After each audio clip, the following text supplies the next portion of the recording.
اعوذ باللہ من الشیطان الرجیم، بسم اللہ الرحمن الرحیم۔ اے لوگو جو ایمان لائے ہو، یہودیوں اور عیسائیوں کو اپنا دوست نہ بناؤ، یہ آپس ہی میں ایک دوسرے کے دوست ہیں، اور اگر تم میں سے کوئی ان کو اپنا رفیق بناتا ہے تو اس کا شمار بھی پھر انہی میں ہے۔ یقیناً اللہ ظالموں کو اپنی رہنمائی سے محروم کر دیتا ہے۔ تم دیکھتے ہو کہ جن کے دلوں میں نفاق کی بیماری ہے وہ انہی میں دوڑ دھوپ کرتے پھرتے ہیں، کہتے ہیں ہمیں ڈر لگتا ہے کہ کہیں ہم کسی مصیبت کے چکر میں نہ پھنس جائیں۔ اس وقت تک عرب میں کفر اور اسلام کی کشمکش کا فیصلہ نہیں ہوا تھا۔ اگرچہ اسلام اپنے پیروں کی سرفروشیوں کے سبب سے ایک طاقت بن چکا تھا، لیکن مقابل کی طاقتیں بھی زبردست تھیں۔ اسلام کی فتح کا جیسا امکان تھا ویسا ہی کفر کی فتح کا بھی تھا۔ اس لیے مسلمانوں میں جو لوگ منافق تھے وہ اسلامی جماعت میں رہتے ہوئے یہودیوں اور عیسائیوں کے ساتھ بھی ربط ضبط رکھنا چاہتے تھے، تاکہ یہ کشمکش اگر اسلام کی شکست پر ختم ہو تو ان کے لیے کوئی نہ کوئی جائے پناہ محفوظ رہے۔ علامہ بریں اس وقت عرب میں عیسائیوں اور یہودیوں کی معاشی قوت سب سے زیادہ تھی۔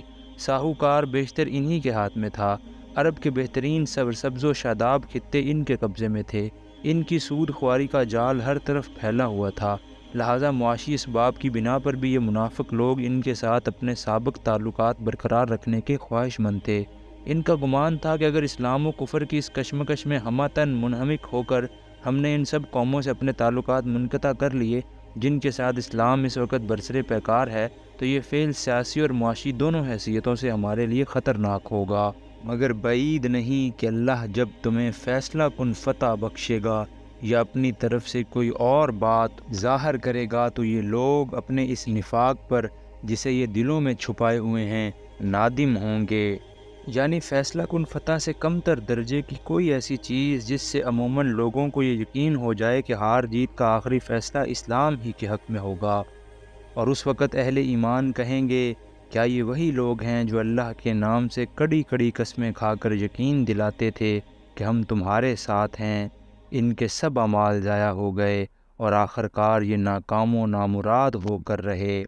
یعنی جو کچھ انہوں نے اسلام کی پیروی میں کیا، نمازیں پڑھیں، روزے رکھے، زکوٰۃ دی، جہاد میں شریک ہوئے، قوانین اسلام کی اطاعت کی، یہ سب کچھ اس بنا پر ضائع ہو گیا کہ ان کے دلوں میں اسلام کے لیے خلوص نہ تھا، اور وہ سب سے کٹ کر صرف ایک خدا کے ہو کر نہ رہ گئے تھے، بلکہ اپنی دنیا کی خاطر انہوں نے اپنے آپ کو خدا اور اس کے باغیوں کے درمیان آدھا آدھا بانٹ رکھا تھا۔ اے لوگو جو ایمان لائے ہو، اگر تم میں سے کوئی اپنے دین سے پھرتا ہے تو پھر جائے، اللہ اور بہت سے لوگ ایسے پیدا کر دے گا جو اللہ کو محبوب ہوں گے، اور اللہ ان کو محبوب ہوگا جو مومنوں پر نرم اور کفار پر سخت ہوں گے۔ مومنوں پر نرم ہونے کا مطلب یہ ہے کہ ایک شخص اہل ایمان کے مقابلے میں اپنی طاقت کبھی استعمال نہ کرے۔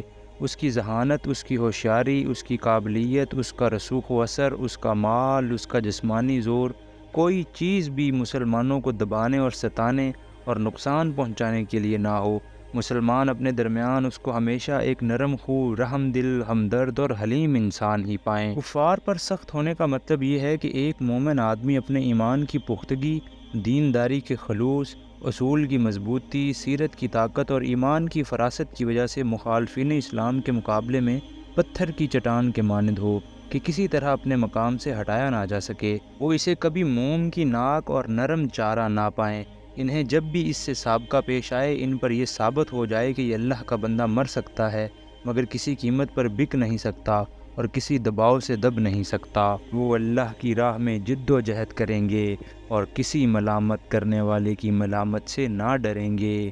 یہ اللہ کا فضل ہے، جسے چاہتا ہے عطا کرتا ہے۔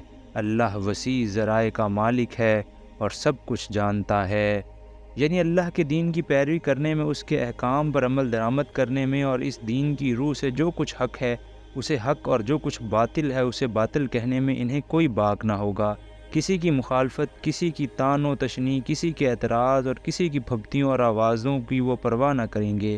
اگر رائے عام اسلام کی مخالف ہو اور اسلام کے طریقے پر چلنے کے معنی آپ نے آپ کو دنیا بھر میں نکو بنا لینے کے ہوں، تب بھی وہ اسی راہ پر چلیں گے جسے وہ سچے دل سے حق جانتے ہیں۔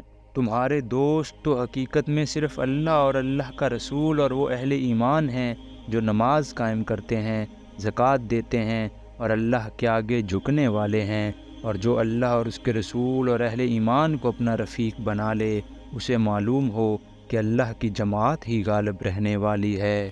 اے لوگو جو ایمان لائے ہو، تمہارے پیش رو اہل کتاب میں سے جن لوگوں نے تمہارے دین کو مذاق اور تفریح کا سامان بنا لیا ہے، انہیں اور دوسرے کافروں کو اپنا دوست اور رفیق نہ بناؤ۔ اللہ سے ڈرو اگر تم مومن ہو۔ جب تم نماز کے لیے منادی کرتے ہو تو وہ اس کا مذاق اڑاتے اور اس سے کھیلتے ہیں، یعنی اذان کی آواز سن کر اس کی نقلیں اتارتے ہیں، تمسخر کے لیے اس کے الفاظ بدلتے اور مسخ کرتے ہیں اور اس پر آوازیں کستے ہیں۔ اس کی وجہ یہ ہے کہ وہ عقل نہیں رکھتے، یعنی ان کی یہ حرکتیں محض بے عقلی کا نتیجہ ہیں۔ اگر وہ جہالت اور نادانی میں مبتلا نہ ہوتے تو مسلمانوں سے مذہبی اختلاف رکھنے کے باوجود ایسی خفیف حرکات ان سے سرزد نہ ہوتیں۔ آخر کون معقول آدمی یہ پسند کرتا ہے کہ جب کوئی خدا کی عبادت کے لیے منادی کرے تو اس کا مذاق اڑایا جائے؟ ان سے کہو، اے اہل کتاب، تم جس بات پر ہم سے بگڑے ہو وہ اس کے سوا اور کیا ہے کہ ہم اللہ پر اور دین کی اس تعلیم پر ایمان لے آئے ہیں جو ہماری طرف نازل ہوئی ہے اور ہم سے پہلے بھی نازل ہوئی تھی، اور تم میں سے اکثر لوگ فاسق ہیں۔ پھر کہو، کیا میں ان لوگوں کی نشاندہی کروں جن کا انجام خدا کے ہاں فاسقوں کے انجام سے بھی بدتر ہے؟ وہ جن پر خدا نے لعنت کی، جن پر اس کا غضب ٹوٹا، جن میں سے بندر اور سور بنائے گئے، جنہوں نے طاغوت کی بندگی کی، ان کا درجہ اور بھی زیادہ برا ہے اور وہ سواء السبیل سے بہت زیادہ بھٹکے ہوئے ہیں۔ لطیف اشارہ ہے خود یہودیوں کی طرف، جن کی اپنی تاریخ یہ کہہ رہی ہے کہ بارہا وہ خدا کے غضب اور اس کی لعنت میں مبتلا ہوئے۔ سبت کا قانون توڑنے پر ان کی قوم کے بہت سے لوگوں کی صورتیں مسخ ہوئیں، حتیٰ کہ وہ تنزل کی اس انتہا کو پہنچے کہ طاغوت کی بندگی تک انہیں نصیب ہوئی۔ بس کہنے کا مطلب یہ ہے کہ آخر تمہاری بے حیائی اور مجرمانہ بے باکی کی کوئی حد بھی ہے کہ خود فسق و فجور اور انتہائی اخلاقی تنزل میں مبتلا ہو، اور اگر کوئی دوسرا گروہ خدا پر ایمان لا کر سچی دیانتداری کا طریقہ اختیار کرتا ہے تو اس کے پیچھے ہاتھ دھو کر پڑ جاتے ہو۔ جب یہ تم لوگوں کے پاس آتے ہیں تو کہتے ہیں کہ ہم ایمان لائے، حالانکہ کفر لیے ہوئے آئے تھے اور کفر ہی لیے ہوئے واپس گئے، اور اللہ خوب جانتا ہے جو کچھ یہ دلوں میں چھپائے ہوئے ہیں۔ تم دیکھتے ہو کہ ان میں سے بکثرت لوگ گناہ اور ظلم و زیادتی کے کاموں میں دوڑ دھوپ کرتے پھرتے ہیں اور حرام کے مال کھاتے ہیں۔ بہت بری حرکات ہیں جو یہ کر رہے ہیں۔ کیوں ان کے علماء اور مشائخ انہیں گناہ پر زبان کھولنے اور حرام کھانے سے نہیں روکتے؟ یقیناً بہت ہی برا کارنامہ زندگی ہے جو وہ تیار کر رہے ہیں۔ یہودی کہتے ہیں اللہ کے ہاتھ بندھے ہوئے ہیں۔ عربی محاورے کے مطابق کسی کے ہاتھ بندھے ہوئے ہونے کا مطلب یہ ہے کہ وہ بخیل ہے، عطا اور بخشش سے اس کا ہاتھ رکا ہوا ہے۔ بس یہودیوں کی اس قول کا مطلب یہ نہیں ہے کہ واقعی اللہ کے ہاتھ بندھے ہوئے ہیں، بلکہ مطلب یہ ہے کہ اللہ بخیل ہے۔ چونکہ صدیوں سے یہودی قوم ذلت کی حالت میں مبتلا تھی اور اس کی گزشتہ عظمت محض ایک افسانہ پارینہ بن کر رہ گئی تھی، جس کے پھر واپس آنے کا کوئی امکان انہیں نظر نہ آتا تھا۔ اس لیے بالعموم اپنے قومی مصائب پر ماتم کرتے ہوئے اس قوم کے نادان لوگ یہ بیہودہ فکرہ کہا کرتے تھے کہ معاذ اللہ خدا تو بخیل ہو گیا ہے، اس کے خزانے کا منہ بند ہے، ہمیں دینے کے لیے اب اس کے پاس آفات اور مصائب کے سوا اور کچھ نہیں رہا۔ یہ بات کچھ یہودیوں تک ہی محدود نہیں، دوسری قوموں کے جہلاء کا بھی یہی حال ہے کہ جب ان پر کوئی سخت وقت آتا ہے تو خدا کی طرف رجوع کرنے کے بجائے وہ جل جل کر اس قسم کی گستاخانہ باتیں کیا کرتے ہیں۔ باندھے گئے ان کے ہاتھ اور لعنت پڑی ان پر اس بکواس کی بدولت جو یہ کرتے ہیں، یعنی بخل میں یہ خود مبتلا ہیں، دنیا میں اپنے بخل اور اپنی تنگ دلی کے لیے ضرب المثل بن چکے ہیں۔ اس قسم کی گستاخیاں اور طعن آمیز باتیں کر کے یہ چاہیں کہ خدا ان پر مہربان ہو جائے اور عنایات کی بارش کرنے لگے تو یہ کسی طرح ممکن نہیں، بلکہ ان باتوں کا الٹا نتیجہ یہ ہے کہ یہ لوگ خدا کی نظر عنایت سے اور زیادہ محروم اور اس کی رحمت سے اور زیادہ دور ہو جاتے ہیں۔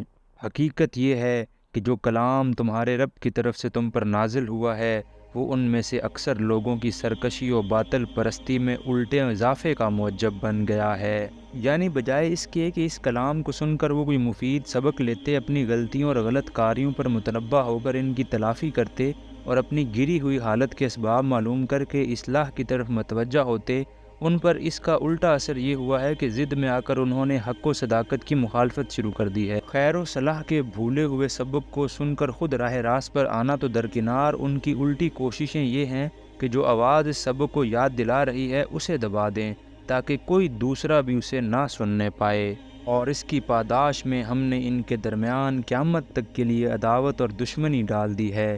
جب کبھی یہ جنگ کی آگ بھڑکاتے ہیں اللہ اس کو ٹھنڈا کر دیتا ہے۔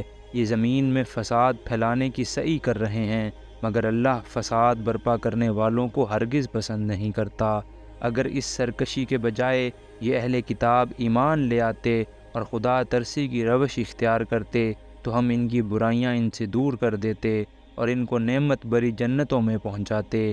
کاش انہوں نے تورات اور انجیل اور ان دوسری کتابوں کو قائم کیا ہوتا جو ان کے رب کی طرف سے ان کے پاس بھیجی گئی تھیں۔ ایسا کرتے تو ان کے لیے اوپر سے رزق برستا اور نیچے سے ابلتا۔ بائبل کی کتاب اخبار اور استثناء میں حضرت موسیٰ کی ایک تقریر نقل کی گئی ہے جس میں انہوں نے بنی اسرائیل کو بڑی تفصیل کے ساتھ بتایا ہے کہ اگر تم احکام الہی کی ٹھیک پیروی کرو گے تو کس طرح اللہ کی رحمتوں اور برکتوں سے نوازے جاؤ گے، اور اگر کتاب اللہ کو پس پشت ڈال کر نافرمانیاں کرو گے تو کس طرح بلائیں اور مصیبتیں اور تباہیاں ہر طرف سے تم پر ہجوم کریں گی۔ حضرت موسیٰ کی وہ تقریر قرآن کے اس مختصر فقرے کی بہترین تفسیر ہے۔ اگرچہ ان میں کچھ لوگ راست رو بھی ہیں لیکن ان کی اکثریت سخت بد عمل ہے۔ صدق اللہ العظیم۔